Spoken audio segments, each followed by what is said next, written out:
Okay, let's talk about this. There's a 1-day-old female who is evaluated, born at 38 weeks through vaginal delivery to a 42-year-old woman. On physical exam, there is micrognathia, so that's the small chin here, prominent occiput, the big tummy, low set ears, and the clenched hands with overlapping fingers. And there's also hypertonia with scissoring posture. Okay, and a harsh holosystolic murmur is heard of the left lower sternal border, and there's rocker bottom feet. Okay, so a couple things. Edwards should come to mind, especially with this big skull here. That's chromosome 18. So we'll look at these answer choices. Scroll down, 5 deletion. We'll talk about that in a second, but 18 is the correct answer. So let's start with this 5 deletion. That's Cru-de-Chat syndrome. Cru-de-Chat syndrome, 5 syllables, chromosome 5. Partial deletion of the short arm, and it's not inherited. It's during sperm and egg formation. Part of chromosome 5 is just lost. You lose it, and that causes a cat-like cry, and due to an underdeveloped larynx, and also microcephaly and other developmental delays, and hypotonia. So importantly, Cru-de-Chat syndrome, you'd see hypotonia. That's a floppy baby. Okay, this one, 2211 deletion is to George. So we'll think about some things. You'd have a couple of things. During embryonic development, the 3rd and 4th pharyngeal pouches form the thymus and the parathyroids and parts of the heart. Okay, that's what happens. And if they're deleted, these structures just don't develop properly. And so imagine if you have no thymus. No thymus, what does that mean? It means no T cells. And that means you get recurrent infections. Okay, and no parathyroids. If you have no parathyroids, that means low calcium. And because no parathyroid hormone. And that means you have seizures because calcium is needed for the conductivity of your nervous system.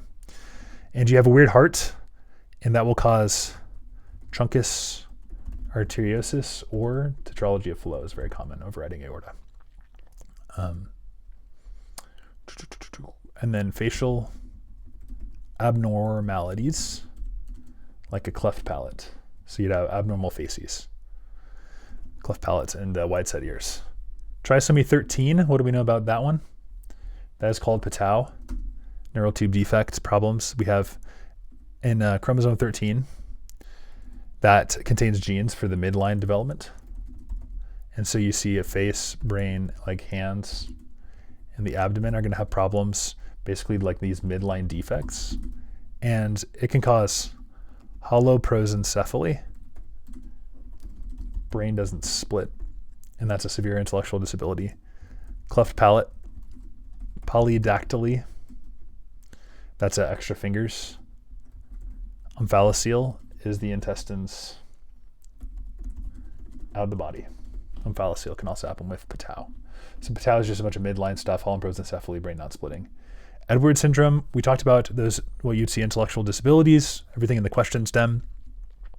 Abnormal development of the facies, micrognathia, abnormal muscle control, clenched fists, and the hypertonia would be to the brainstem dysfunction.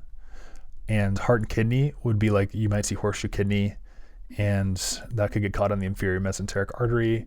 Improper embryonic tissue migrations will sometimes happen. 18, so that's our answer. 21 is going to be Down syndrome, and we know those associations, but there's a Robertsonian translocation in about 5% of the cases.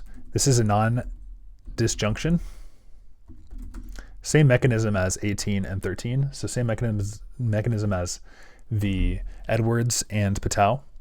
And it's more common whenever the mother is greater than 35 years old. And the Robertsonian translocation is when a piece of the 21 fuses with usually 14.